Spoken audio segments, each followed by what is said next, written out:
Hey guys, Kevin here from thesportsgeek.com, and in this video I'm going to go over FanDuel NFL strategies to help you win more money.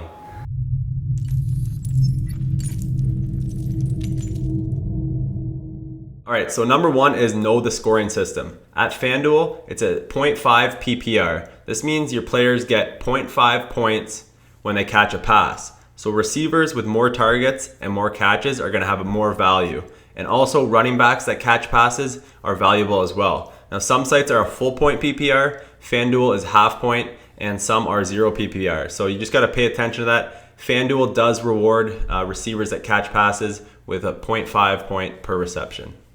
Number two is roster lock. So at FanDuel, rosters are locked at the first game. On other sites, you can sub out players right up until their game time. So if they played Monday, you'd be able to sub them out. But at FanDuel, the rosters are 100% locked at the start of the first game of the contest.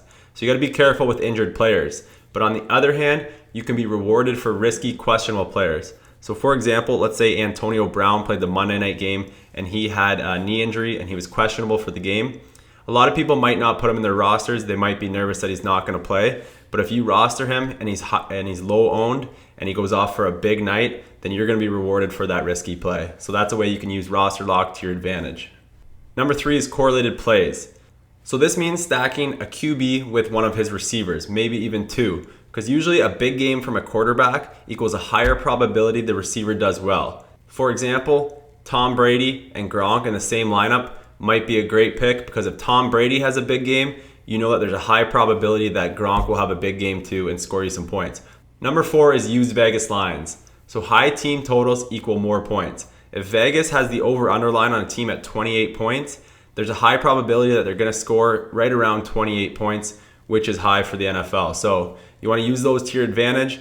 You also want to watch line movement. So if a team is favored by, let's say, 4 points and they move up to 6-point favorites, there's a good chance that that team's going to go off for a pretty big night. The sharp bettors are all taking them to cover by 4 and moving the line up to 6. So that might be a time where you want to jump on some players from that team.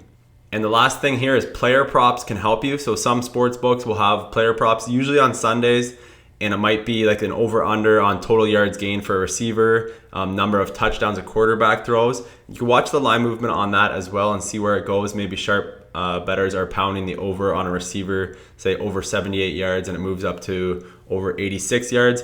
That might show you that that player might be having a big game coming. So you can use Vegas lines to your advantage. Number 5 is low ownership. Low owned players equals an advantage over more people. So let's say that you have Antonio Brown and he is at 50% owned in the contest. You only have an advantage over the other 50% that didn't take him if he has a big game. But if you have Allen Robinson and he's only 1% owned and he has a huge game, you have an advantage over the other 99% of people.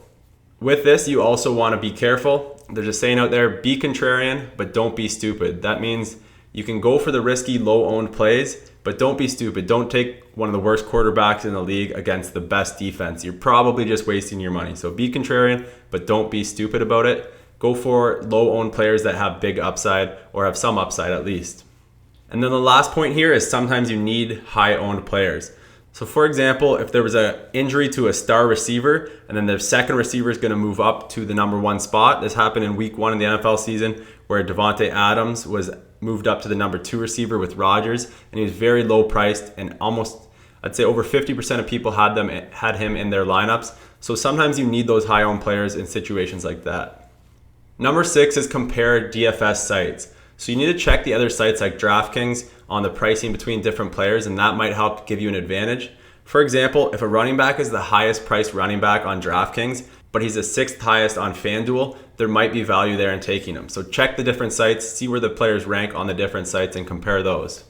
Number 7 is use DFS tools to your advantage.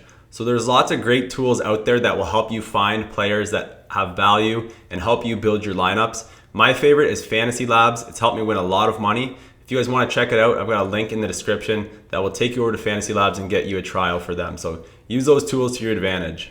Number 8 is to try other sites. I know you guys are looking for FanDuel strategy, but I also highly recommend having an account at DraftKings. You can see here on the screen some of the winnings I took. I took a screenshot on my cell phone of the different contests I was in. I took home over $180,000 in NFL Week 2, 2015. And to me, it's a personal preference. I like DraftKings better. Even before I won this money, I like DraftKings better. I do play at both sites, but it's good to have an account at both sites so you can compare them, find out which one you like best, put more of your money on the site that you like better. Okay, so that's it for my NFL FanDuel strategies. If you guys enjoyed this video, let me know by clicking the thumbs up button on YouTube so I know to keep making videos like this. And if you want access to my free lineup tool, the link for that is in the description as well. This lineup tool has helped me win a lot of money so far, and I'm giving it away for free. Even though I spent over $1,000 to have this made, it's all free. The link is in the description. As always, good luck with your DFS contest, guys. Cheers.